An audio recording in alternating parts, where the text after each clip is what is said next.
Magandang araw mga ka-channel. Ang video natin ngayon ay tungkol doon sa may mga bank account na nababawasan yung account nila nang hindi nila alam. Gumawa ko ng ganitong content mga ka-channel kasi may nakita ko sa Facebook na nag-share ng ganito.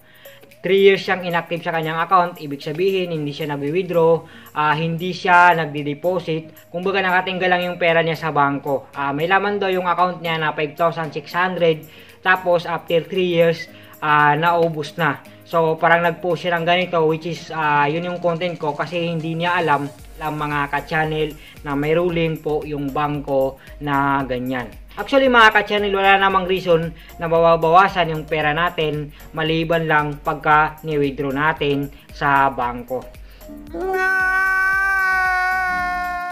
Kasi mga ka-channel, kung yung account mo is nasa maintaining naman, hindi naman bumaba sa maintaining balance. Kasi ka-channel, pagka bumaba sa maintaining balance, automatic yan, may bank charge yan. Pero kung hindi ka naman bumaba sa maintaining balance mga ka-channel, o kung wala namang maintaining balance yung account mo, hindi naman dapat mababawasan yan. Tulad nga lang sabi ko, maliban lang kung mag-withdraw ka. Pero paano mga ka-channel yung tulad ng post ng ka-channel natin na ganun, na after 3 years is nababawasan yung account niya hanggang sa sarado na. So may ruling po ang bangko dyan mga ka-channel. Ganito po ang ruling dyan mga ka-channel.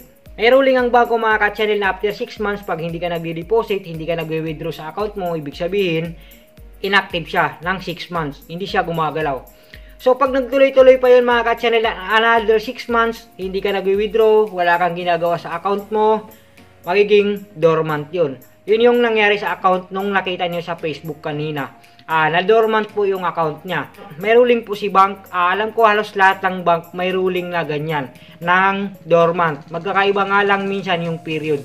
Minsan yung period, inactive ka muna ng 1 taon. Tapos after ng 1 taon ulit, ibig sabihin pang 2 years, pagka wala ka pa rin ginagawa, ibig sabihin, dormant na nila yun.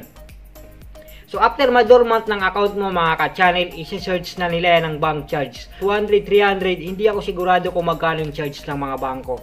Isa-charge yan mga ka-channel hanggang sa mag-zero balance yung account mo. Kasi mga ka-channel, ang pinaka-main reason dun para masarado nila yung account mo. Kasi mga ka-channel, hindi nila pwedeng isara yung account mo nang may laman pa.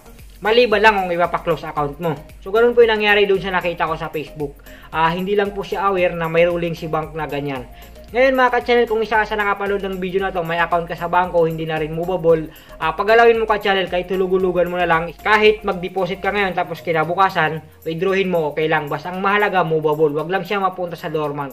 Kasi pag napunta sa dormant mga ka-channel, itutuloy-tuloy na ng bangko yan hanggang sa masara yung account mo. Tapos baka mag-post ka rin ng kagaya nung nakita ko sa Facebook. So yun yung video natin ngayon mga ka-channel. Kung may kilala ka or kung may bangko ka, pagalawin mo mga ka-channel. Kung may kilala ka naman na may pera sa bangko, sabihan mo mga ka-channel, maliban lang kung naka-time deposit. Kasi mga ka-channel, pag naka-time deposit, automatic talaga yun, hindi gagalaw yan hanggang sa hindi dumarating yung time na tinime deposit mo.